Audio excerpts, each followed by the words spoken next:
हमारे बाबा साहब ने जो हमें संविधान दिया उसको लागू किए 75 वर्ष से ज्यादा हो गए, परंतु इस बीच कितनी सरकारें आई और गईं, लेकिन आज तक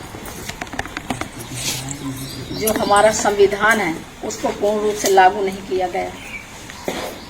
यदि पूरी तरह लागू किया जाता तो देश में सभी नागरिकों को समान रूप से अधिकार मिलते, चाहे वो कृषि भूमि हो, जल जंगल, खनिज हो। देश के सभी संपदाओं में आप सबका बराबर का हिस्सा है। लेकिन क्या होता है, जब चुनाव आते हैं, चुनाव के टाइम पे सारे लोग आएंगे और आप लोगों को बहुत बड़े बड़े लुभावने देते हैं कि आपके रोड बनवा देंगे, आपके दरवाजे के सामने खड़ंजे बिछवा देंगे, आपके बच्चों को नौकरी दे देंगे, आप लोगों को, हमारे भाइयों को कहेंगे ठेके पट्टे भी दे देंगे। वो चुनाव के समय बहुत बड़े बड़े लुभावने वादे तो देते हैं कि नहीं देते हैं? लेकिन जब चुनाव बीत जाता है उसके बाद कुछ नहीं होता। ये होता है।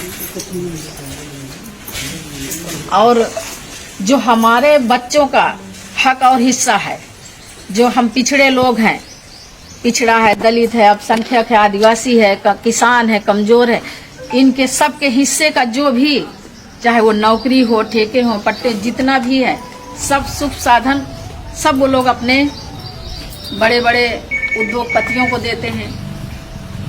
अब आप भी चाहेंगे कि आपका भी बच्चा पढ़े लिखे डॉक्टर, डिप्टी कलेक्टर, इंजीनियर बने, लेकिन अभी आपने सुना कि सरकारी स्कूल सारे बंद किए जा रहे हैं, बहुत सारे बंद भी हो गए। तो गरीब अपना बच्चा कहाँ पढ़ाएगा? गरीब तो नहीं पढ़ा सकता कि पढ़ा लेगा। गरीब का बच्चा गरीब सरकारी स्कूल में ही फीस भर सकता है, प्राइवेट में तो अमीरों के बच्चे पढ़ते हैं।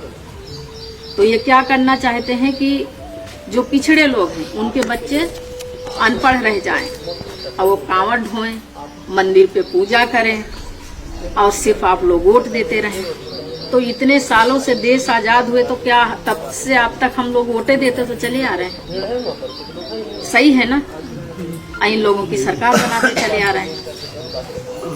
और देखा जाए तो परसेंटेज में हम लोग ज्यादा हैं और ये लोग कम हैं। जनसंख्या हमारी ज्यादा है तो सरकार किसकी बननी चाहिए? ज्यादा लोगों की कि कम लोगों की? ज्यादा लोगों की बननी चाहिए ना। लेकिन सरकार हम लोग किनकी बना देते हैं? जो कम लोग हैं। लेकिन 15-50 के एक में पूरे। तो अब वही है ना कि अगर ये बातें हम अब नहीं समझेंगे तो कब समझेंगे? अब वही होता चला आ रहा है आज तक। सारी चीज अभी स्कूलों के विषय में अभी हमारी मृदुला जी ने बताया, ज्ञान प्रकाश ने बताया। तो ये सारी समस्याएं तभी हल होंगी तब जब आप सभी लोग जागरूक होंगे। हमारे पार्टी के संस्थापक जी चाहते हैं कि जो देश में आज तक नहीं हुआ तो संविधान को पूरे देश में लागू किया जाए और समान रूप से सबको हक और अधिकार दिया जाए। ये तब होगा जब आप सब लोग जागरूक होंगे, तभी सबको अपना हक अधिकार मिलेगा। तो हमारी पार्टी यही चाहती है कि संविधान को पूरी तरह से लागू किया जाए और सबको एक समान शिक्षा मिले, स्वास्थ्य इलाज फ्री मिले और हमारे बहनें हैं जो महिलाएं, उनको सभी क्षेत्रों में उचित भागीदारी मिले। तो ये तभी होगा जब आप सब लोग जागरूक होंगे। हमारे अकेले चाहने से कुछ नहीं होगा। जब आप सब लोग जागरूक होंगे तभी होगा।